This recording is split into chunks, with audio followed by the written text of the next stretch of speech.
Les accusations se multiplient à l'encontre de Patrick Poivre d'Arvor. L'ancien présentateur du JT de TF1, d'abord accusé par l'écrivaine Florence Porcel de viol, les faits se seraient déroulés entre 2004 et 2009, et depuis le 15 mars visé par de nouvelles plaintes. En effet, 8 femmes ont témoigné dans les colonnes du Monde pour dénoncer le comportement du journaliste de 73 ans. Celles-ci sont d'anciennes assistantes, étudiantes ou journalistes.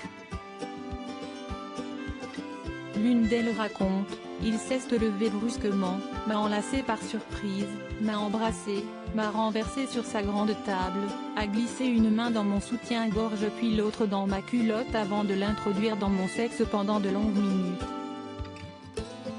J'ai essayé de me débattre doucement et de me dégager en murmurant que je ne voulais pas, que j'avais un petit ami, mais j'étais pétrifiée et je n'ai pas osé le repousser vigoureusement. Suite à ces nouvelles prises de parole, Patrick Poivre d'Arvor est très triste et abattu, comme l'a fait savoir son ami proche Bernard Montiel dans Touche pas à mon poste, mardi 16 mars. Il n'a pas souhaité se rendre sur le plateau de Cyril Hanouna pour prendre sa défense. J'ai vu beaucoup de conquêtes après avoir évoqué la peine de son fidèle ami. Bernard Montiel a souhaité prendre sa défense, précisant qu'à l'époque où il travaillait chez TF1, on se bousculait au portillon pour le rencontrer, lui parler, voire plus.